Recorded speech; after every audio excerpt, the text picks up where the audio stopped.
Hola, hola, bendiciones para todos, querida familia. Bienvenidos a esta nueva porción, esta nueva enseñanza de los evangelios. En orden cronológico, estamos en la porción número 4 de este estudio de 54 porciones que comprende para todo el año. Bienvenidos nuevamente. Damos gracias al Padre Eterno por este privilegio, esta honra delante de Él, de compartir su palabra, de ministrar y de servir en su reino a través de la instrucción, de la enseñanza de su palabra. Y en este caso, específicamente la porción de los evangelios, hemos compartido en transmisiones anteriores, bien que estamos estudiando, en este caso, los cuatro primeros libros o los cuatro primeros evangelios, bien que nos menciona el pacto renovado acerca de la vida de Yeshua, y esto lo estamos estudiando en un orden cronológico de acuerdo al contexto hebreo del calendario del eterno Dios, y a medida que fueron sucediendo todos estos eventos o acontecimientos relacionados a la vida de Yeshua el Mesías, donde vamos a estar viendo durante todo el año, de que no se trató de 3 años y medio de ministerio, sino de que fue alrededor de un año su servicio y él cumpliendo, por supuesto, la palabra del eterno Dios y lo que le fue encomendado tal como él lo anunció en más de una ocasión que también vamos a estar estudiando.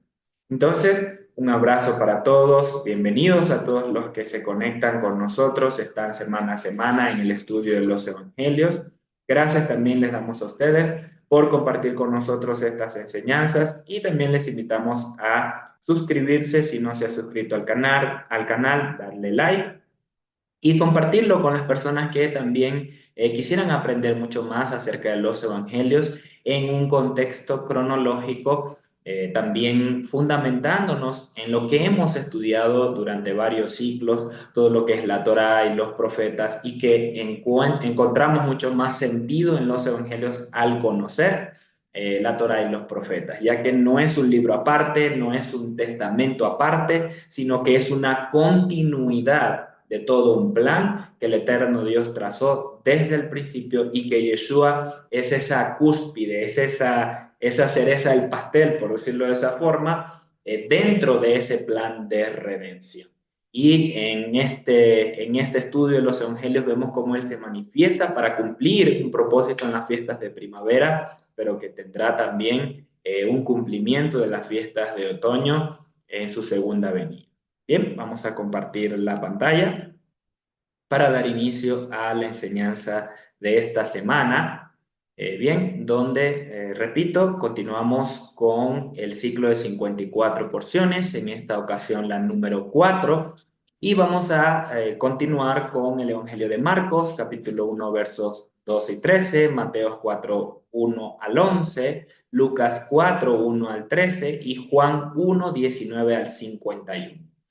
Si es primera vez que se conectan con nosotros, colocamos las citas de manera simultánea los eventos narrados en los evangelios, tanto en Marcos, Mateo, Lucas y Juan, en las ocasiones que se presentan, bien, para poder verlo desde una u otra perspectiva y también de esa forma estudiarlo con cada uno de cómo cada uno de ellos lo escribió. Entonces, damos inicio con, en este caso, con algo sumamente interesante o importante para también hacer énfasis en el ministerio del Señor y también de cuándo Él aparece, por qué Él aparece, o así lo determina el eterno Dios, bien que Él viniese sobre la tierra, fuese hecho carne, habitar entre nosotros, porque el eterno no se desliga de su palabra. Él es fiel a su palabra, no se arrepiente, no cambia, bien, sino que así como Él lo ordenó desde el principio, sus mandamientos, su Torá, con Adán, Abraham, en la Torá, con nuestro pueblo, nosotros, su palabra sigue vigente hoy día. Solo que en nosotros se ha metido un concepto de que algo ya está abolido, es decir, el Antiguo Testamento ya como que fue abolido y la ley fue abolida y eso ya no nos aplica a nosotros. Creímos ese concepto, pero Si creemos que el Eterno no cambia y que Él es fiel a su palabra, ¿cómo entonces vamos a argumentar nosotros de decir la ley fue abolida cuando Él mismo no la ha abolido? Y Yeshua mismo dice que Él vino a cumplir la palabra del Eterno Dios. Bien, y en base a esto, el Eterno ha establecido o dio palabras a través de sus santos, los profetas, bien, con respecto a Yeshua, con respecto al Mesías y su cumplimiento. Por lo tanto, esto también tiene que formar parte de nuestro estudio, de nuestra fe también si creemos en el eterno Dios, bien, porque si Él anunció algo desde el principio, mucho tiempo atrás, entonces Él lo va a cumplir sobre nuestra vida. Y hoy nosotros también, más de uno lo hemos dicho y alguno lo puede también testificar, de que si el eterno dijo algo en nuestra vida, Él lo va a cumplir. Si el eterno lo dijo con nuestro pueblo, Él lo va a cumplir. Bien, es sencillo de esa manera. Y una de estas cosas que ha sido tema de debate, de discusiones e interpretaciones, ha sido las 70 semanas, la profecía de 70 semanas que el Eterno revela a Daniel. Y vamos a ver, o la pongo acá a la apertura de este estudio, porque esto tiene que ver con Yeshua y así lo dijo el Señor. Veamos y analicemos bien cómo nos dice el Señor a través de Daniel en el capítulo 9.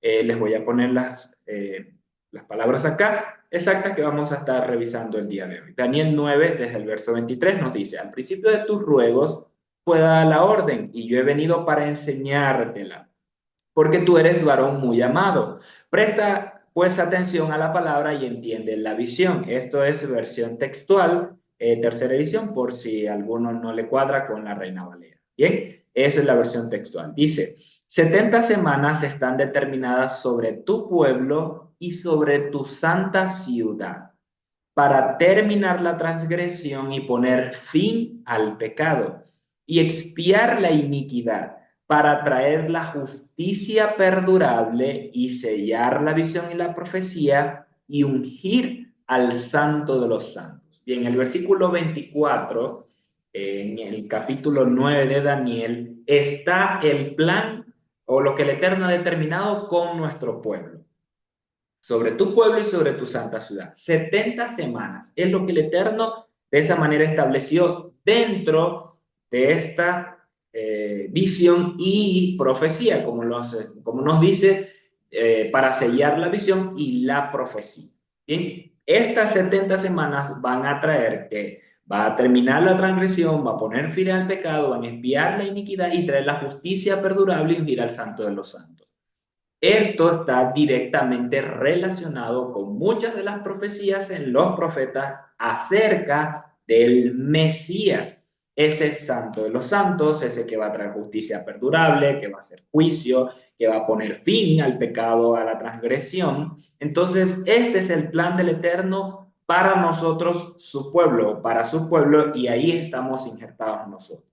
Bien, sabe pues y entiende, verso 25, que desde la salida de la orden para restaurar y reedificar a Jerusalén hasta el Mesías príncipe, habrá 7 semanas y 62 semanas. Aquí se nos tradujo semanas, bien, pero en el hebreo hace referencia a 7. Entonces habrá 7 7 y 62 7. En total, 69 semanas, bien, o 69 7, donde él dice que desde este punto iban a empezar a contarse esos 69 7, esos 69 semanas. Se volverá a edificar la plaza y el muro en tiempos angustiosos. Después de las 62 semanas, se quitará la vida al Mesías, mas no por sí. Al final de esa suma de 7 semanas o 7 7 y 62 semanas. Al final de esa suma se quitará la vida al Mesías, mas no por sí. Y por otra semana confirmará el pacto a muchos. Bien, este es el tema que queremos comentar. Hay otros detalles allí, pero ya ese sería para otro estudio. Bien, con respecto al cumplimiento de esa última semana o esa por otra semana. Por lo pronto nosotros nos vamos a quedar con estas 69 semanas. Bien, estas 69 semanas nos dice el mismo ángel, Malach, Gabriel, hablándole a Daniel, que iba a iniciar desde la salida de la orden para restaurar o reedificar a Jerusalén. ¿Y esto cuándo sucedió? Perdón, ¿cuándo se dio esta orden de restaurar y reedificar Jerusalén? Esto lo confirmamos en Daniel 7, ¿bien? Donde da inicio a la profecía de estas 70 semanas. Esto lo vemos, perdón, en Esdras 7, corrijo. Esto lo vemos en Esdras 7, bien, todo ese capítulo usted lo puede leer con detalle. Le comparto acá los versículos para confirmación de esto. Dice, pasadas estas cosas, en el reinado de Artajerjes, rey de Persia, Esdras, hijo de Seraías, y de ahí viene todo su linaje, adelantamos al verso 6, este Esdras subió de Babilonia, implica una salida, un ascenso a Jerusalén, y con él subieron a Jerusalén algunos de los hijos de Israel y de los sacerdotes levitas, cantores, porteros y sirvientes del templo, en el 7º año del rey Artajerjes. En el 7º año del rey Artajerjes, se dio este inicio de la profecía de las 70 semanas y llegó a Jerusalén en el mes quinto del año 7º del rey, porque el día primero del primer mes fue el principio de la partida de Babilonia. Entonces ya nos dice acá el verso 9 algo más específico de cuándo inició esta profecía con respecto a esta señal. Bien, es decir, fue el primer día del primer mes, y esto es en Abib, el primer mes que comienza el año, según nos dijo el Eterno en Éxodo 12 y 13, que este iba a ser el primer mes para ustedes. Y el primero del mes quinto llegó a Jerusalén, estando con él la buena mano de Dios. Demoraron 4 meses de ir de Babilonia hasta Jerusalén. Bien, y los siguientes versículos, 11, 12 y 13, ustedes pueden constatar de que el mismo rey está diciendo que, o Esdras nos relata la carta del rey, donde él de su propia mano dice a todos los que quieran ir, pueden subir con él a Jerusalén, dándose así la confirmación o iniciando la confirmación de la visión que tuvo y la palabra que tuvo Daniel, bien, para dar inicio a las 70 semanas. Es interesante ver que esto fue en el año 57 o antes de la era común, en el año 457 antes de la era común, el 7º año de este Artajerjes, rey de Persia. Y si sumamos 60, o si multiplicamos 69 por 7, nos da 483 años. Desde el año 457, donde se da este edicto para salir de Babilonia y volver a Jerusalén, repito, pasan 483 años y esto da al año, perdón, al año 27 de la era común. Y se cumple en este primer día del primer mes del año 27 o del primer mes en el calendario hebreo. Y esto es tal cual el día en el cual Yeshua o en el cual Juan da testimonio acerca de Yeshua como el Cordero de Dios. Bien, tal cual como nos dice Daniel, volvemos atrás, nos dice desde la salida de la orden para restaurar y reedificar a Jerusalén hasta el Mesías príncipe. Es decir, que el Mesías tenía que manifestarse, tenía que evidenciarse para que se cumpliese esta profecía. Yo sé que hay muchos que tienen otros años, tienen otras cuentas, yo lo sé. Así como también hay digamos, corrientes en el judaísmo que no dan por hecho esta profecía porque obvio no reconocen al Mesías, a Yeshua como el Mesías muchos. Para ellos, algunos mencionan a otro Mesías, otros lo están esperando, bien, y no dan cumplimiento acerca de esto. Pero nosotros podemos reconocer en los evangelios y hemos creído en Yeshua como el Mesías, cumpliéndose tal cual los años hasta que Él es reconocido como o se manifiesta como el Mesías. Bien, entonces poniendo este fundamento, porque lo vamos a ver ya un poquito más adelante, iniciamos a la porción de esta semana, donde Yeshua es guiado al desierto y ayuna por 40 días y 40 noches, como quedamos la semana anterior. Bien, en Marcos 1:12 nos dice, y luego de salir del Jordán, el Espíritu le impulsó al desierto y estuvo allí en el desierto 40 días. Marcos nos dice simplemente de esa forma resumida. Mateo nos dice un poquito más, nos dice, entonces Yeshua fue llevado al desierto para ser tentado por Hasatán. En la versión Reina Valera dice el diablo. Bien, Hasatán esa preposición ha significa él en hebreo. El Satán, Satán es una palabra en hebreo que significa adversario. Por lo tanto, fue tentado por el adversario. Y después de haber ayunado 40 días y 40 noches, tuvo hambre. 40 días y 40 noches, porque a veces asumimos un ayuno solo de día, pero de noche también. Yeshua, lleno del Ruach HaKodesh, volvió del Jordán y fue llevado por el Espíritu al desierto por 40 días y era tentado por el adversario, por Hasatán, y no comió nada en aquellos días, pasados los cuales tuvo hambre. Bien clarísimo dice, pasados los cuales. Y Mateo nos dice 40 días y 40 noches tuvo hambre, es decir, al siguiente. Entonces, en este punto Yeshua es tentado por Hasatán. Y esto es tal vez controversial para muchos, incluso para la posición que podamos tener con respecto a la tentación. Que hemos asumido que la tentación es en desobediencia solamente, es decir, inclinado hacia algo malo, hacia un vicio, hacia un pecado sexual, hacia temas de idolatría, hacia robos, hacia mentiras, porque alguien tiene cierto pasado, entonces es tentado a hacer el mal.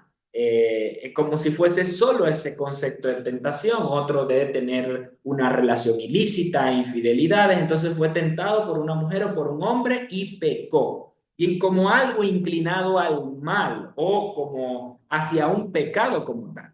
Y aquí nos dice que Yeshua fue tentado por el adversario. Yeshua fue tentado con comer cerdo, no. Yeshua fue tentado con una mujer que estaba ahí tal vez desnuda en medio del desierto, no. Yeshua fue tentado con robarle algo a unos nómadas que estaban por allí y dejaron mal acomodadas ciertas cosas, no se refiere a nada de eso. Entonces, ¿a qué se refiere esa tentación? Y les quiero compartir también en Hebreos 2:18 nos dice, pues cuando él mismo padeció siendo tentado, hablando de Yeshua, Hebreos 2:18, es poderoso para socorrer a los que son tentados. Yo sé, repito que muchos lo han usado por temas de alguna infidelidad o robos o mentiras. Bien. También Hebreos 4:15 nos dice, porque no tenemos un sumo sacerdote que no pueda compadecerse en nuestras debilidades, sino uno que ha sido tentado en todo según nuestra semejanza, pero sin pecado. Entonces, estos dos versículos en Hebreos 2:18 y en Hebreos 4 vemos como Yeshua fue tentado en todo. Y ahí sí es todo. Bien, pero en este punto en específico, él fue movido o llevado, fue tentado para ser movido o llevado a hacer algo contrario a la voluntad del Eterno. Bien, e ir en contra de la palabra del Eterno. Algunos dirán, eso es igual a beberse una copa de vino. No, porque la Torá nos dice que debemos celebrar con el Eterno y eso implica también en su momento, en cualquier una festividad o algo, una copa de vino o un compartir entre familia. Entonces, los que hoy nos han vendido la idea de decir, si usted se bebe una copa de vino ya pecó, es mandamiento de hombre. Bien, porque si no, entonces estaríamos culpando al Señor. Se trata de ir en contra de su voluntad, haciendo lo que Él también entra en este punto, haciendo lo que Él no nos ha mandado hacer, abusando incluso de nuestra capacidad. Esto también puede ser para un juez, una persona en autoridad, abusando de sus responsabilidades para llevar a cabo otras o aprovechándose de ellas falla, se equivoca, peca, bien, y de esa forma también es tentado para aprovecharse. Luego de ayunar 40 días, vemos que entonces Yeshua es tentado por Satanás y lo vamos a ver más específicamente. Esto ya es el día 41, pasados estos 40 días, como nos dijo Lucas. Volvemos a Mateo en el verso 13 en adelante. Y si vino Yeshua a Yeshua el tentador y le dijo, si eres hijo del Todopoderoso, si eres hijo. Aquí vemos parte también de su cuestionamiento en la identidad como hijo del Padre Eterno. Y nosotros también somos tentados de esa manera. El enemigo, las tinieblas, el sistema nos cuestiona de si somos hijos. Como que tenemos que estar haciendo señales, milagros a diestra y siniestra, como muchos de los fariseos y saduceos también le pidieron al Señor, haznos señal. Y él dijo, ninguna señal le será dada. Era en el mismo o en un contexto similar, incluso nosotros hoy también. Di que estas piedras se conviertan en pan. Yeshua respondió y dijo, escrito está. Y aquí nos viene eh, una correa para ceñirnos, un cinto para ceñirnos nosotros en ese mismo pantalón, en esa misma posición que tuvo Yeshua, para responder a la tentación. ¿Cuál es la tentación que vemos acá? Llevar a cabo algo o hacer algo que el Padre no le había dicho o que estaba en su capacidad, pero hacerla con su propia intención o en base a sus propias necesidades, que en este momento era entendible, tenía hambre. Bien, entonces, porque yo puedo convertir las piedras en pan, entonces yo voy a andar convirtiendo las piedras por todos lados haciendo pan. Esa es la tentación que le está colocando. Di que estas piedras se convierten en pan. Cuando el Eterno nunca vemos que le dijo algo acerca de esto. Yeshua dijo, escrito está, no solo de pan vivir el hombre, sino de toda palabra que sale de la boca de Jehová. Entonces, traigámoslo un poco a nuestro contexto. Hay muchos que se dicen ser profetas y quieren andar profetizando a todo el mundo. No pueden ver a alguien porque le quieren profetizar. No, porque el Señor me dijo, el Señor me dijo, el Señor me dijo, y está diciéndole a todo el mundo. Y muchas veces siendo irresponsable a no comprometerse con las palabras que supuestamente el Señor le dijo. Si ese es verdadero profeta, tiene que primero haber escuchado la voz del eterno Dios y luego compartirla. Bien, no estoy señalando a nadie, pero todos tenemos que siempre estar examinando. Yeshua en este punto había escuchado del Padre que convirtiera las piedras en pan. No, porque él mismo lo dijo, escrito está. Y eso también es un fundamento para nosotros, porque escrito tenemos la voluntad del eterno Dios. Y todo aquel que venga a decir, el Señor me dijo algo, tiene que sustentarse por lo que el Eterno nos compartió.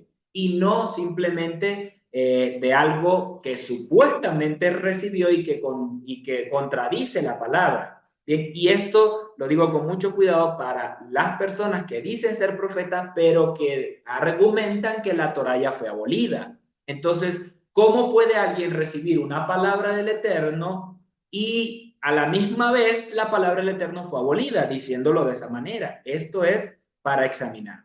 Bien, entonces a Satán le dijo, le llevó a la santa ciudad y le puso sobre el pináculo del templo y le dijo, si eres hijo de Elohim, échate abajo, porque escrito está. Aquí vemos cómo Hasatán usa también este mismo argumento para supuestamente justificar la tentación que le está planteando. Escrito está, a sus ángeles mandará cerca de ti y en sus manos te sostendrán para que no tropieces con tu pie en piedra. ¿Se sabe la palabra? Parece que sí.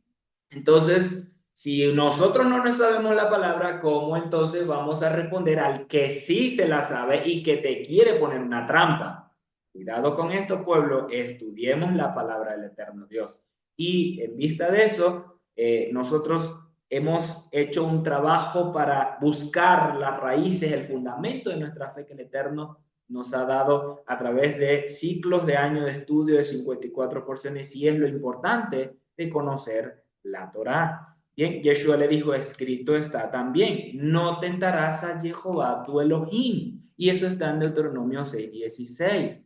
Entonces, lo que Satanás le estaba poniendo era una supuestamente buena palabra, o Torah, pero esto iba a ser para atentar al eterno Dios. Es decir, yo me voy a atravesar en esta calle, si el Señor dice que me guarde y me protege, ningún carro me va a hacer nada.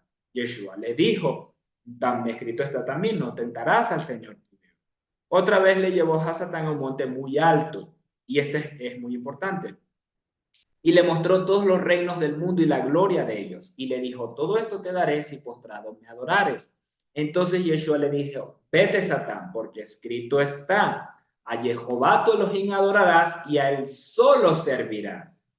Satán entonces le dejó y he aquí vinieron ángeles y le servían. Este punto para mí fue la parte más fuerte dentro de esa tentación. Bien, y lo vemos, se los voy a leer también acá en Lucas, o veámoslo también en Lucas, porque Marcos solo nos resume que Yeshua era tentado por Hasatán y estaba con las fieras y después los ángeles le sirvieron. Pero Marcos no nos dice de qué manera fue tentado. Bien, Mateo y Lucas sí nos lo mencionan. Y lo vemos que Lucas también nos responde, escrito está, ante la primera tentación. Lucas nos dice esta parte del templo como si hubiese sido la segunda, del monte muy alto y de todos los reinos como si hubiese sido la segunda. Y desde el verso 5 les leo. Y le llevó a Satán a un alto monte y le mostró en un momento todos los reinos de la tierra. Y le dijo a Satán, a ti te daré toda esta potestad y la gloria de ellos, porque a mí me ha sido entregada y a quien quiero la doy.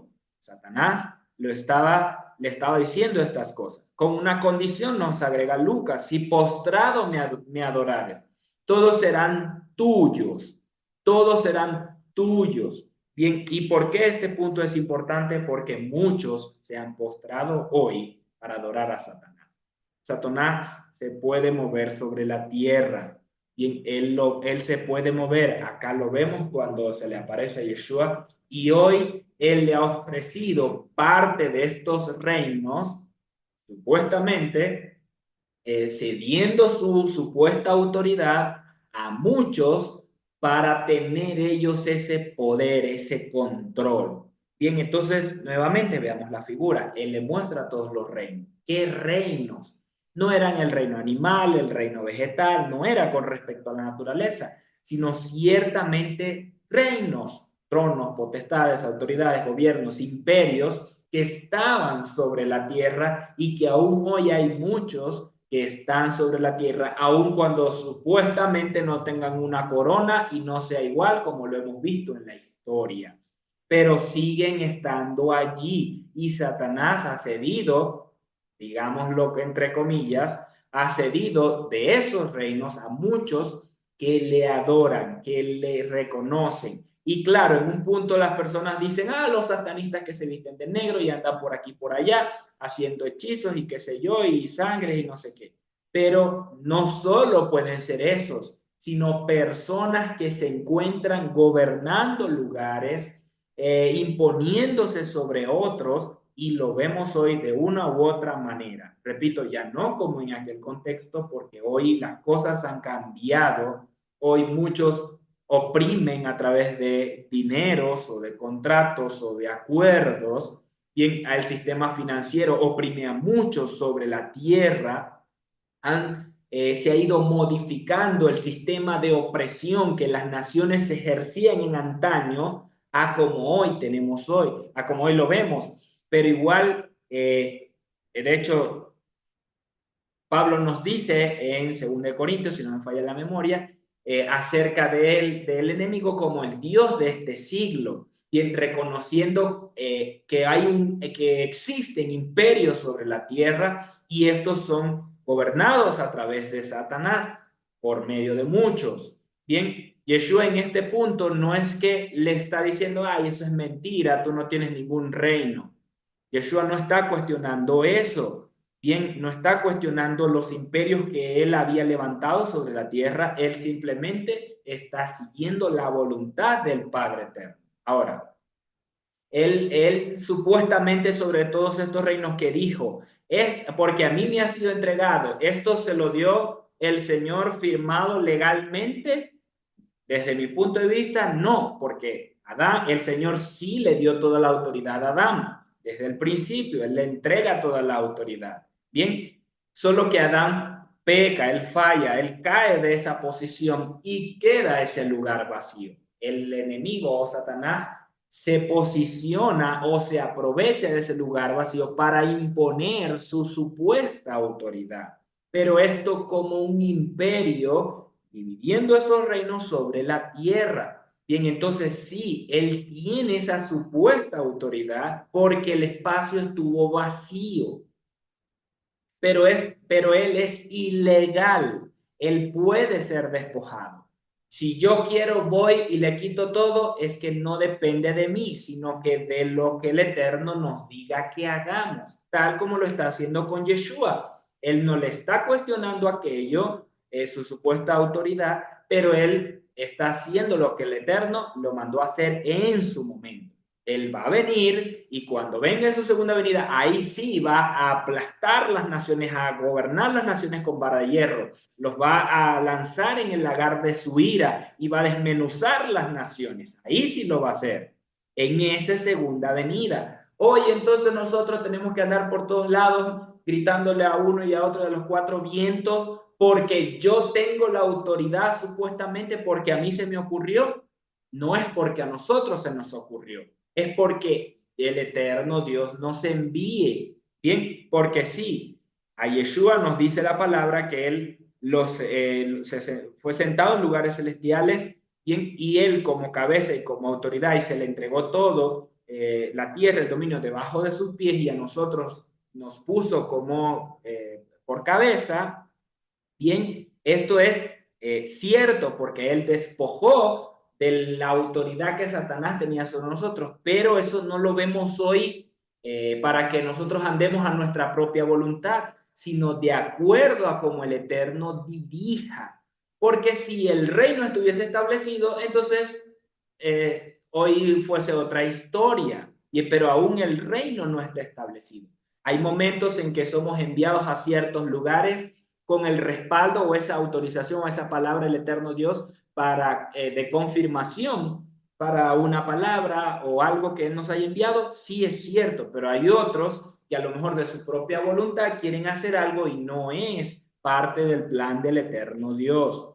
Bien, esto es, tenemos que reconocer, bien, porque hay algunos, por ejemplo, en el libro de los Hechos, hubo unos que querían echar fuera un demonio, ay, te conjuro en el Dios del nombre que predica Pablo, que salgas de ello. A Pablo, a Yeshua sé quién es, y Pablo he oído, pero ustedes quiénes son, estaban allí sin un respaldo del Eterno. Por supuesto que llevaron sus consecuencias. Igual nosotros si vamos a cierto lugar porque se nos ocurre y con presunción, sin ningún respaldo del Eterno Dios, podemos llevar consecuencias. ¿Bien? Y eso es lo que tenemos todos que estar atentos.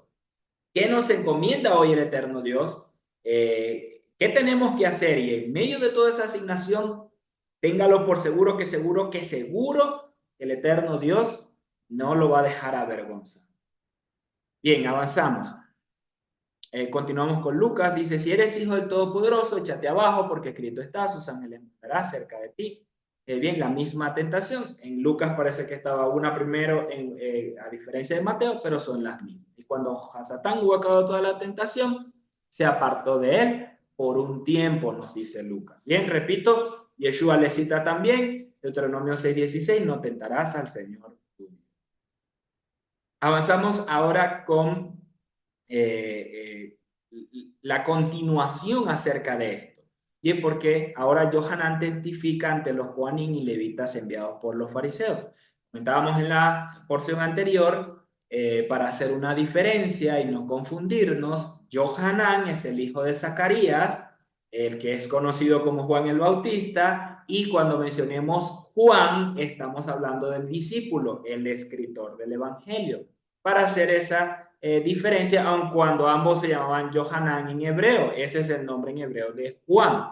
Bien, entonces, en el día que está siendo Yeshua tentado, ese día 41, también está Johanan dando testimonio a los fariseos, a estos que son enviados desde Jerusalén para cuestionar de lo que él está haciendo. Dice el verso 19 de Juan 1. Este es el testimonio de Johanán cuando los fariseos enviaron desde Jerusalén Juanín y levitas para que le preguntasen. En este versículo 19, como usted podrá ver, ahí en negrita la palabra fariseo.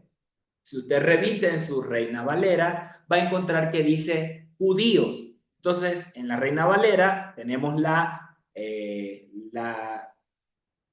palabra judíos más de 65 veces, aproximadamente 65 veces, refiriéndose a estos fariseos o líderes religiosos. Bien, si usted lee en la Reina Valera, dice, cuando los judíos enviaron desde Jerusalén sacerdotes y levitas.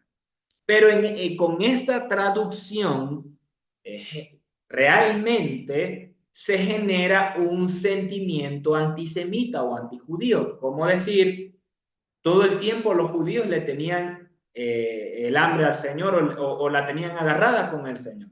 Tenían pleito con el Señor. Cuando no es así, no son los judíos todos, sino son los líderes religiosos, principalmente fariseos, con los cuales el Señor tuvo todos esos enfrentamientos por causa de las regulaciones y de los mandamientos de hombres que ellos estaban implementando. Entonces, cuando nosotros leemos el Evangelio de Juan, de hecho en estas enseñanzas lo vamos a estar colocando de la manera correcta, no diciendo los judíos como generalizando, sino refiriéndonos a fariseos o líderes religiosos. Bien, porque es lo que el autor del Evangelio, Juan, nos está expresando, porque él mismo era judío. Entonces, si hubiese sido para todos, él hubiese dicho, cuando nosotros enviamos el Coanín y Levita y le preguntaran al Señor, o cuando nosotros nos enfrentamos al Señor, se hubiese incluido dentro del relato. Y por eso es correcto hacer la diferencia entre los que caminaban, Yeshua haciendo volver al pueblo a la Torá, y los que caminaban con mandamientos de hombres, fariseos y líderes religiosos, a su propia conveniencia. Es como si hoy algunos dijeran, por poner un ejemplo, bien, denominaciones hoy hay muchas denominaciones, pero por poner una diferencia, como si dijeran hoy los católicos se acercaron a los cristianos. ¿Bien? Están haciendo una diferencia. O si dijeran, para que no quede ningún, si dijeran los evangélicos vinieron a los cristianos. Los evangélicos enviaron desde Jerusalén cristianos para que le preguntasen.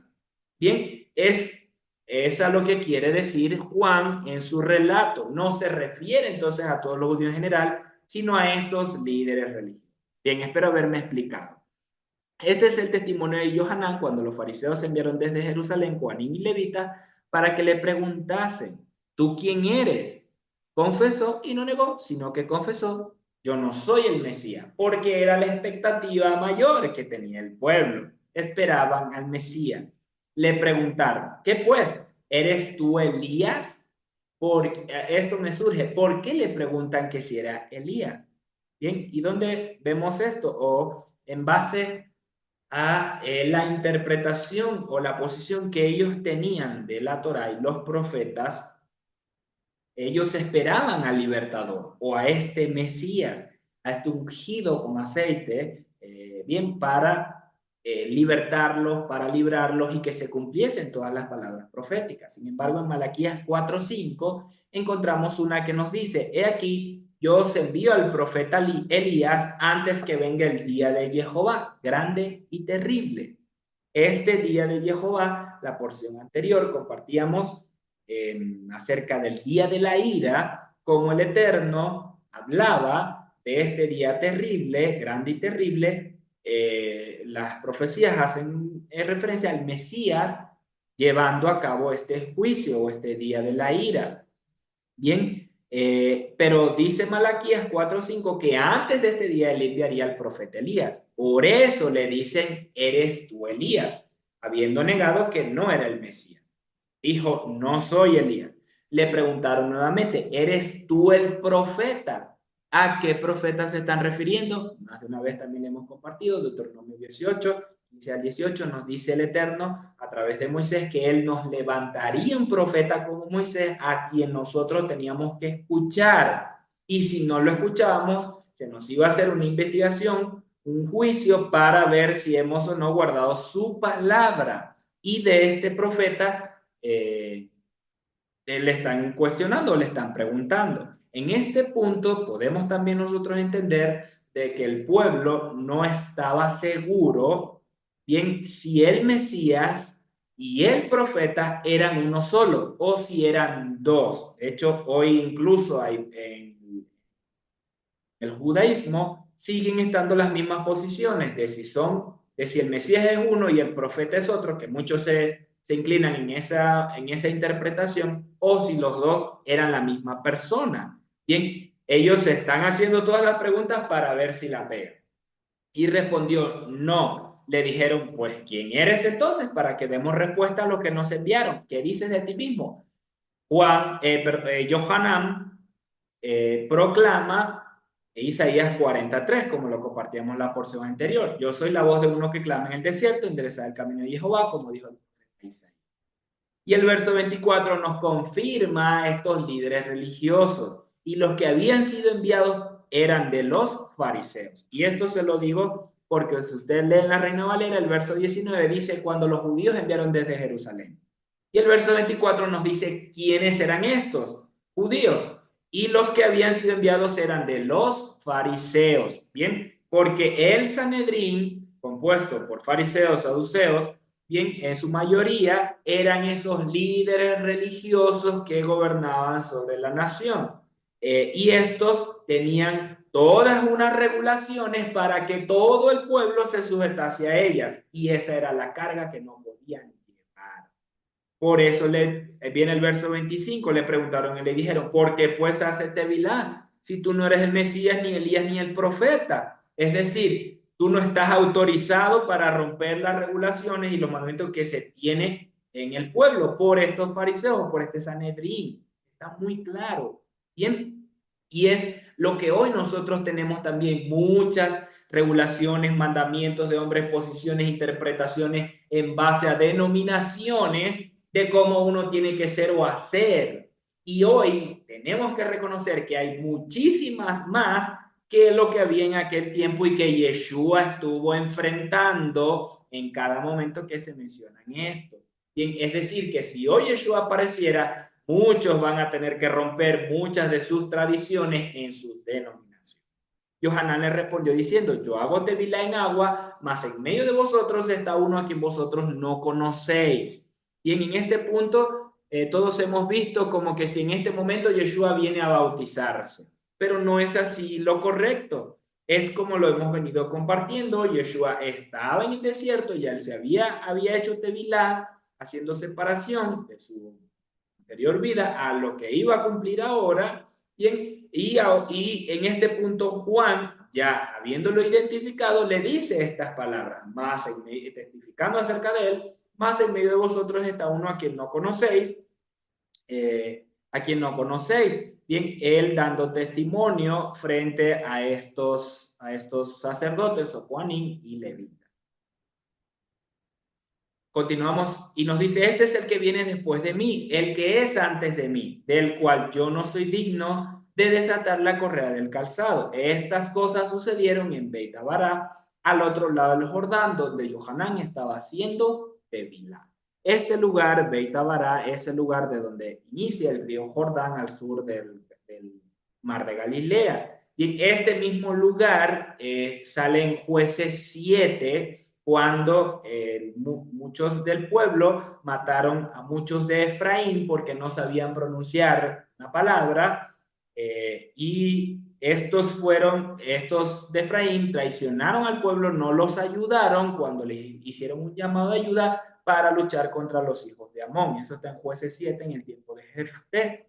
Y en este mismo lugar, al otro lado del Jordán, nos dice, está haciendo énfasis porque aquí se va a marcar el cumplimiento de la aparición del Mesías príncipe. Bien, porque nos dice, continuando en el relato, al siguiente día Este siguiente día es el primero del mes, como lo pueden ver allí, del primer mes. Es el primero del primer mes, habiéndose cumplido los 483 años de esas 69 semanas, como les compartí al inicio, desde la salida de la orden de restaurar a Jerusalén, es decir, del año 457, en el séptimo año de Artajerjes. Entonces, ¿esto es clave para nosotros? Por supuesto que sí, porque en este punto entonces se debía estar a la expectativa de la última semana, que el Eterno iba a confirmar el pacto mucho, iba a suceder la desolación y todo esto. Pero ¿qué sucede? Que esa última semana o semana 70, como lo quieran mencionar, no se cumple como tal, aunque históricamente pareciera no se cumple como tal porque no ha sucedido el reino del Señor, el Señor no ha venido. Entonces es como que hubo un paréntesis donde es el misterio que se le revela a Pablo y dice que la puerta ha sido abierta a los gentiles y que el Señor está siendo retenido arriba hasta la restauración de todas las cosas y entre esos es esa restauración del linaje del pueblo que fue esparcido por las naciones y que el Eterno está recogiendo para entonces dar apertura a esa última semana. Y Yeshua nos habla acerca de cuáles eran esas señales en Mateo 24, de esa última semana. Bien, esa última semana es un tema de estudio aparte, pero acá lo vemos. Primer día del primer mes del año Abid, en el año 27 de la era común, ese día entonces vio Johanán a Yeshua que venía desde el desierto y dijo, he aquí el Cordero de Jehová que quita el pecado del mundo, tal como nos menciona Daniel, hasta el Mesías príncipe, que quita el pecado del mundo. Y esa es la figura. Por eso repetimos, no, habían posiciones con respecto a si el Mesías era el profeta, era el mismo, era la misma persona. Bien. Este cordero que quita el pecado del mundo está obviamente íntimamente relacionado con el cordero de Pesa. Pero como nosotros crecimos en una cultura occidental, cristiana, católica, evangélica y muchas otras cosas más, muchas otras denominaciones más, desligados del contexto hebreo de nuestro pueblo, no entendíamos. Es simplemente ahí el Señor murió por nosotros y él pagó el precio, pero no es ese el fundamento. El fundamento de él como el cordero es el cordero de Pesach en Éxodo 12. Incluso más atrás lo vemos con Abraham, cuando Abraham iba a sacrificar a Isaac, tipo de Yeshua, y el Señor detiene su mano y pasa por alto su sacrificio y entrega un macho cabrío, un carnero que el Señor había preparado allí para que fuese sacrificado en lugar de Isaac. Nosotros, como pueblo, sacrificábamos un cordero en nuestro lugar. Y este es Yeshua, que quita el pecado del mundo. Este es aquel de quien yo dije, nuevamente Juan dando testimonio. Después de mí viene un varón, el cual es antes de mí, porque era primero que yo. Yo no sabía quién era, mas para que fuese manifestado Israel, por esto vine yo haciendo tevilá en agua, cumpliendo lo dicho por el Eterno, con base a su asignación. Y aquí lo vemos, también dio Johanán testimonio diciendo, vi al Espíritu que descendía del cielo 40 días antes, 42 días antes, perdón, como paloma y permaneció sobre él. Y yo no le conocía, pero el Todopoderoso me envió a hacer tevilá en agua. Entonces aquí vemos del por qué Juan está haciendo esto en base a la pregunta que le hacían los fariseos. Entonces, ¿por qué hace esta cosa? Porque el Eterno, el Todopoderoso, le envió a hacer tevilá de agua y le dio también una señal. Me dijo, sobre quien veas descender el Espíritu que permanece sobre él, ese es el que hace tevilá con el Ruach HaKodesh. Entonces, por eso Juan estaba diciendo, viene uno que es más poderoso que yo, bien, no sé quién es, bien, pero cuando el Señor, habiéndole dado esto, cuando veas que esto se cumple, cuando veas esta señal se cumple, entonces ese es. Y Juan lo vio y está dando testimonio de él. ¿Qué testimonio estamos dando nosotros hoy? Contando mi pasada manera de vivir, lo malo que hice, una hora diciendo lo malo, todas las cosas que hice, ladrón, mentiroso, promiscuo, y en 5 minutos conocí al Señor y ahora soy salvo. ese es mi testimonio, eso es lo que está haciendo Juan. No, esa es la historia de tu vida, pero el testimonio es el cumplimiento del eterno Dios, del por qué tú estás sirviéndole y muchas otras cosas más. Y en lo que usted cuente es la historia de su vida y bendito Dios que te alcanzó. Pero ahora testifiquemos como también Yeshua dijo, que serán testigos en Jerusalén y en Judea, en Samaria, hasta lo último de la tierra. ¿Qué quiere decir? Contando la historia de tu vida, no, de Él, de sus palabras, sus señales, de todas estas señales que también nos iban a seguir y Él las prometió sobre nuestra vida. Entonces, revisemos, pueblo, conceptos que hemos aprendido, porque posiblemente no sean tal cual como nos enseña la Torah. Bien, entonces yo le vi y he dado testimonio de que este es el hijo de Elohim.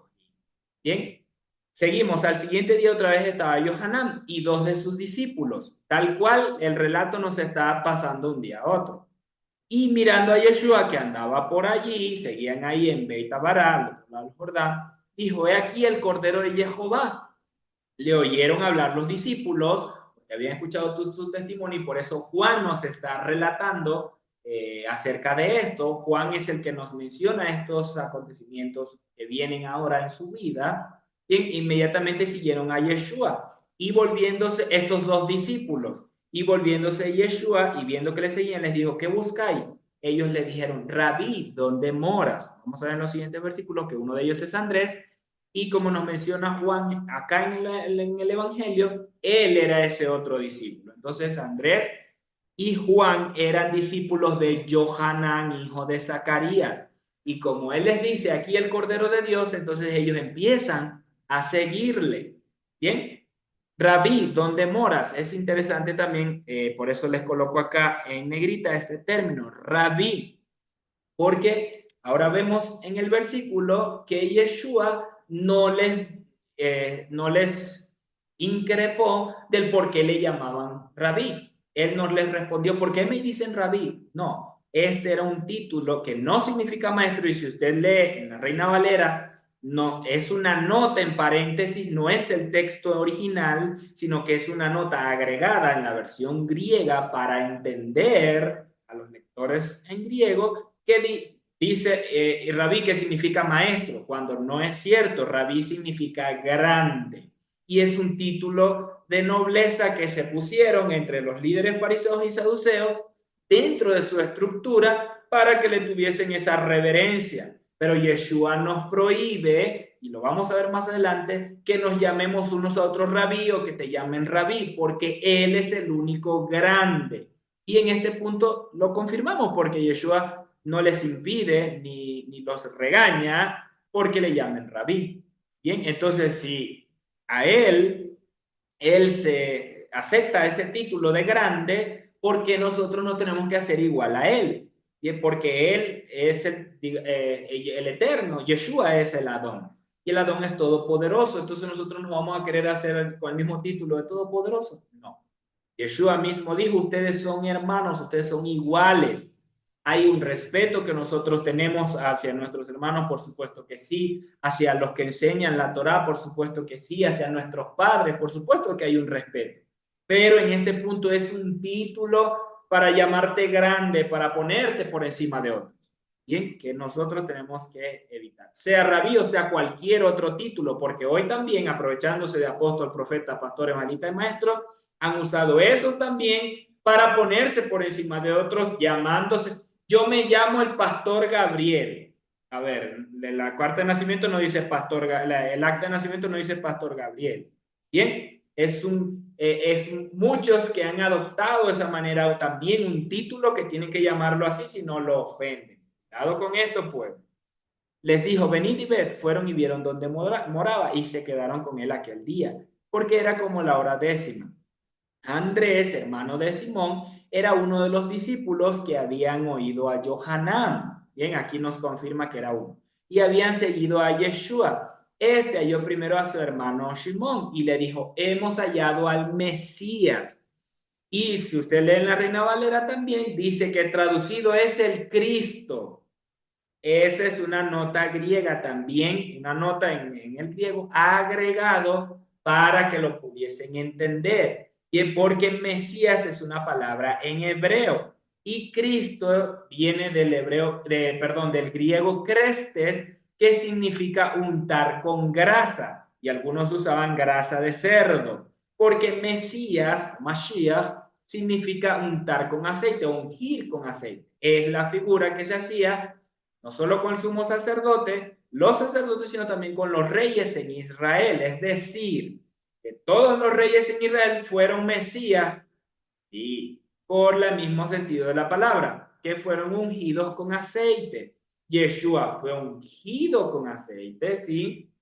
Con el aceite del Eterno, el Espíritu Santo, y con él nosotros vamos a ser Mashiach, ungidos con su Espíritu. Y por eso no es nuestra gloria, es la gloria de él. Por eso nosotros no somos el ungido, sino que Yeshua es el ungido, es el Mashiach. Y nosotros a través de él. Bien, es solo la figura, pero ¿qué nos dice? O hay unas canciones por ahí, su nombre es Cristo, él no se llama Cristo. Eso fue la palabra en griego usada que más se le parecía a Mashiach, porque esa palabra es untar con grasa, que untaban sus armas, incluso sus artículos de cuero para conservarlo. Es una práctica que aún se hace hoy en muchas comunidades, untar con aceite o con grasa, cosas para conservarse, para que no se resquebrajen, se dañen, se rompan. Esa es la figura en el griego porque era la que más se le acercaba. Claro, de ahí viene el tema que cambió a Cristo y ahora Jesucristo o su nombre es Cristo. No, él es Yeshua, el Mesías, en hebreo es Hamashiach. Bien, para que todos también lo podamos luego profundizar más.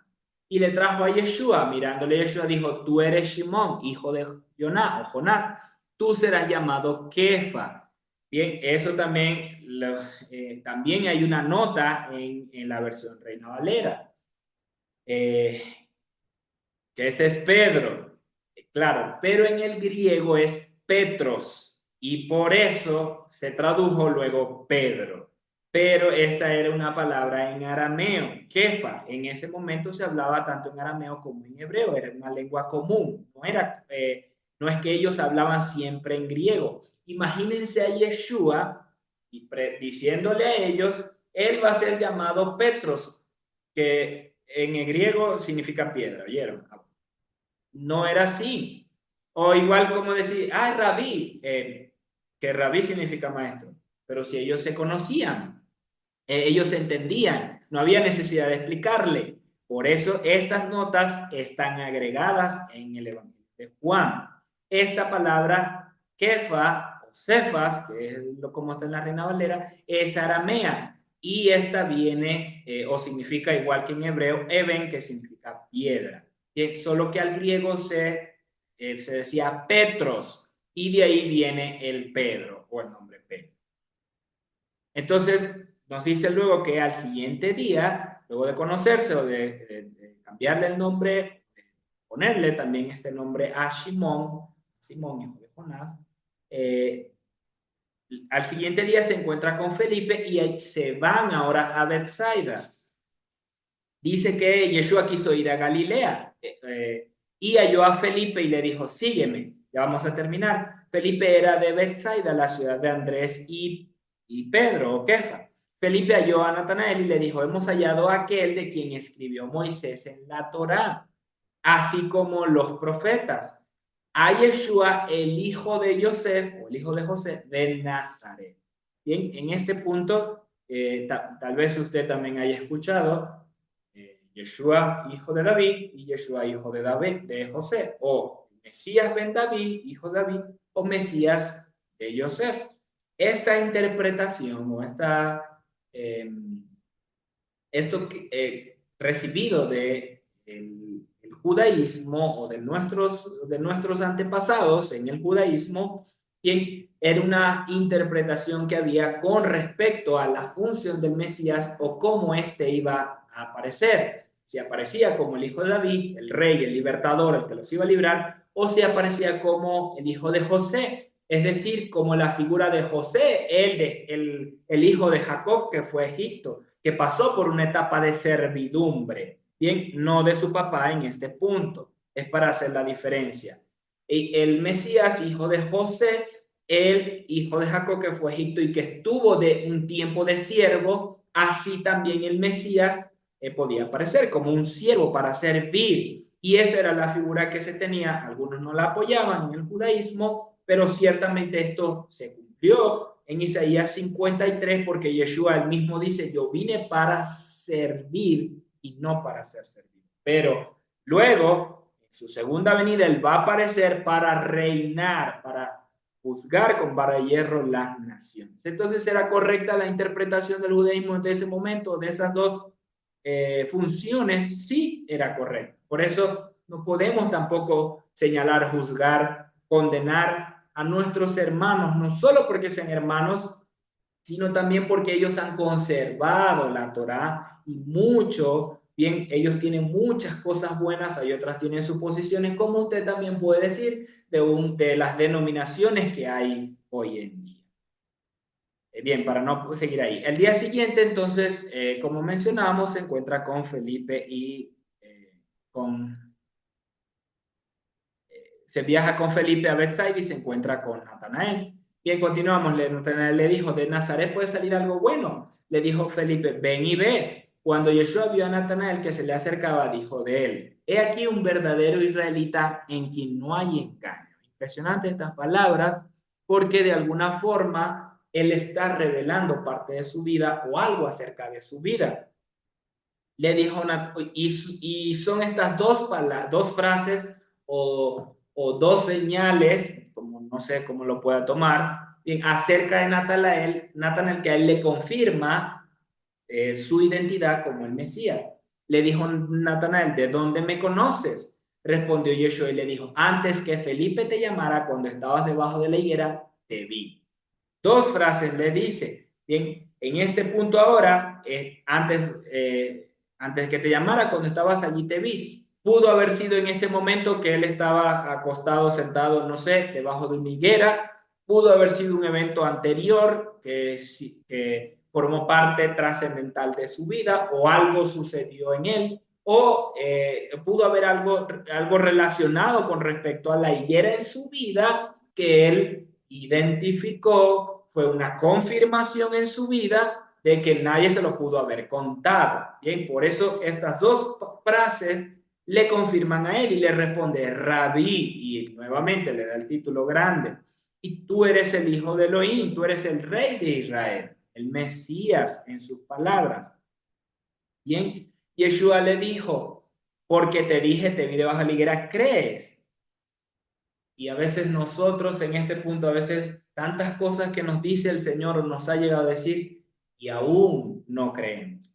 Al pueblo de Israel en el desierto, tantas cosas que vieron, señales, sus ojos pudieron identificarlo, reconocer y aún no creyeron.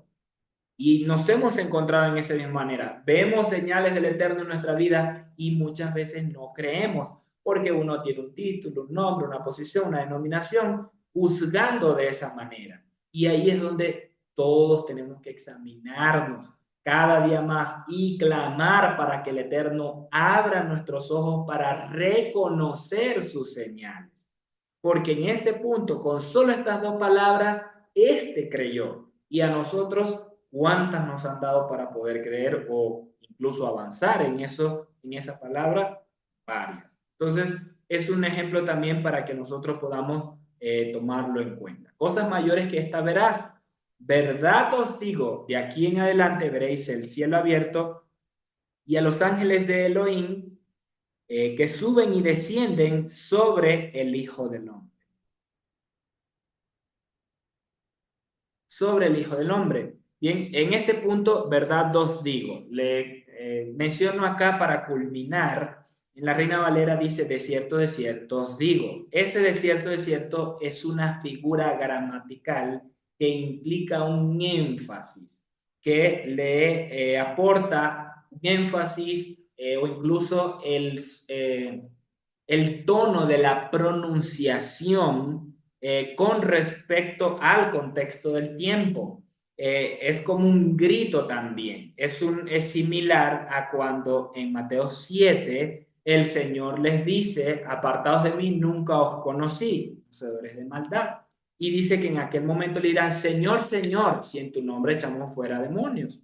Y esa figura, Señor, Señor, dos veces repetido la frase, implica un énfasis o un tono de pronunciación.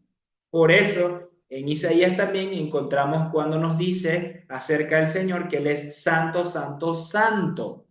Y en el libro de Apocalipsis vemos de forma similar, santo, santo, santo. Yo sé que de ahí algunos han sacado el tres veces santo y un salmos. Bueno, lo cierto es que la figura gramatical hace un énfasis, denota un tono de aumento en lo que se está diciendo, además de la afirmación como tal, en verdad, o de cierto os digo, una afirmación con un tono también agregado. ¿Cuál es o cómo lo vemos nosotros hoy, o cómo funciona nosotros hoy en el aspecto gramatical? ¿Cómo lo vemos aquí? En mayúscula y en negrita. Y ahora alguno le pone tachado, cursiva, subrayado, póngale en Adobe, los que usan Adobe le ponen el borde más grueso o borde negrito. Bien, es la figura para hacer énfasis, de ponerlo en mayúscula, de tacharlo, de ponerlo en negrita. Es en nuestro contexto gramatical. Por eso lo vemos así. ¿Verdad os digo? De cierto os digo, era reafirmando y dándole énfasis al tema. Igual como santo, santo. Bien, pueblo, hasta este punto vamos con la porción, las porciones, mejor dicho, en esta cuarta porción, dándole gracias al Padre Eterno por estas palabras, por esta instrucción. De verdad que una pasión mayor se genera en nosotros al sumergirnos en el estudio de su Torá, de los profetas, de los evangelios. En este punto también lo digo de esta manera, es como un adicional a esa expectativa de poder afirmarnos mucho más en las palabras de Yeshua, tratando de entenderlas en su contexto y con el fundamento de la Torá y los profetas que él está caminando en este estudio que vamos a seguir llevando y nos va a dar a conocer muchísimas cosas para traer libertad sobre nuestra vida, no solo en aquel tiempo para ellos, sino también hoy para nosotros, porque él mismo dio el énfasis en sus palabras, y conocerán la verdad y la verdad los hará libres. Y su Torá es la verdad. Entonces,